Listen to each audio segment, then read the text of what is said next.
చదువుకున్నాం, ఎవరికి కమ్యూనికేషన్ లేదు మా బ్యాచ్లో. ఎవరి మధ్య ఎవరెక్కడ చదువుతున్నారు, ఎవరెక్కడ ఉన్నారు ఎవరికి తెలియదు. కానీ బివి సుబ్బారావు ఆయన మాట్లాడాడు. ఆయన పెళ్ళికి మాత్రం మేము నలుగురు అనుకోకుండా వెళ్ళాం. ఎవరు డాక్టర్ రవిచంద్ర, నేను, ఇంకొక ఇద్దరు వచ్చారు. నలుగురు వారే మనం స్కూల్లో చదువుకున్నాం, మనం ఈ స్థాయికి వచ్చాము కష్టపడి. కానీ స్కూల్కి మన బ్యాచ్ వరకైనా ఒక 10 మంది వెళ్ళి ఇది స్టార్ట్ చేస్తే చాలా బాగుంటుంది అనే థాట్ వచ్చిందండి మాకు. అలా మా బ్యాచ్ వరకే 93లో బయటకు వచ్చిన వాళ్ళే ఒక 40 మందిని గ్యాదర్ చేయగలండి. ఫారెన్లో ఉండాలి కానీ ఇక్కడ మంచి పొజిషన్లో ఉండాలి కానీ అందరినీ గ్యాదర్ చేసి ఫండ్స్ 40 to 50,000 కలెక్ట్ చేసి మేము వచ్చి స్టార్ట్ చేసామండి. అలాగే ఈ ఇయర్ కూడా 93 కూడా ఈ రవిచంద్ర ఇక్కడ లోకల్లో ఉండేవాళ్ళు. మేము పూణేలో ఉంటాండి వచ్చి ఎక్కువ ప్లాన్లో ఇచ్చేవాళ్ళం కానీ ఫోన్ ద్వారా ఎక్కువ గ్రౌండ్ వర్క్ చేసింది సైదారావు, బివి సుబ్బారావు, సోమయాజులు గారు ఇక్కడ ఎంతో కష్టపడ్డారండి. మేము ఫర్దర్ ఫ్యూచర్ ఏం చేద్దాం అనుకుంటున్నాం అంటే మేము ఇప్పుడు ఎవరైతే వేదిక మీద ఉన్నామో 93 బ్యాచ్ అందరూ అడ్వైజర్ కమిటీగా మేము ఉంటామండి. ఇప్పుడు ప్రతి బ్యాచ్ నుంచి ఒకళ్ళు ఇద్దరు అంటే ఏ సెక్షన్ ఉంది, బి సెక్షన్ ఉంది. ఏ సెక్షన్లో ఇద్దరు, ఒక అమ్మాయి ఒక అబ్బాయి. అలాగే బి సెక్షన్లో ఒక అమ్మాయి అబ్బాయి యాక్టివ్గా మీరు ముందుకు వచ్చి మీరు నామినేట్ చేసుకొని అని, ఎందుకంటే మీ బ్యాచ్ వాళ్ళు మీకే బాగా తెలుస్తారు. స్వతంత్రంగా మీరు రండి అని చెప్తూ వస్తారు.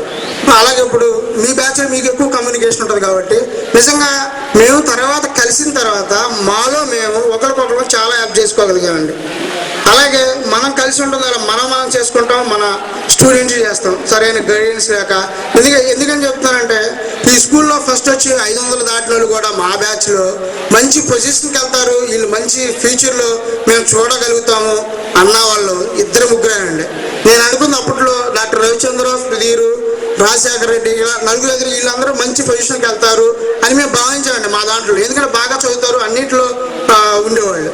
అలాంటిది బాగా చదివే వాళ్ళంతా కండక్టర్ జాబులకి చిన్న జాబులకి వెళ్ళిపోయారు. మేము చాలా బాధపడ్డాను. తర్వాత మేము ఊహించింది వేరు, జరిగింది వేరు.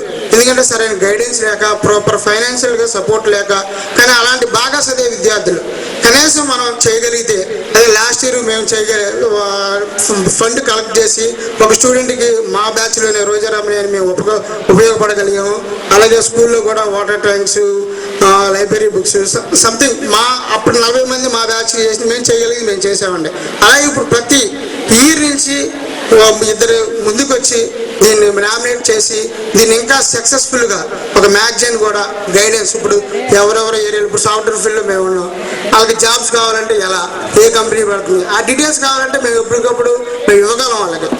అలాంటి మంచి గైడెన్స్తో ముందుకు నడిపించాలని మిమ్మల్ని కోరుతున్నాను. ప్రతి బ్యాచ్ నుంచి ఆడవాళ్ళు కూడా యాక్టివ్గా పార్టిసిపేట్ చేయండి దయచేసి. ఎవరు మంచి యాక్టివ్గా ఉంటే మనకే మంచిది, మనకే. ఇప్పుడు ఎక్కడికి వెళ్ళినా పని కావచ్చు, పని కావాలంటే ఆ ఏరియాలో ఉన్న వాళ్ళు మనం కాంటాక్ట్ చేస్తాం.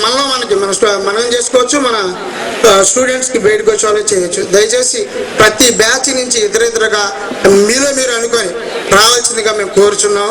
అది ఇప్పుడు జరుగుతుంది.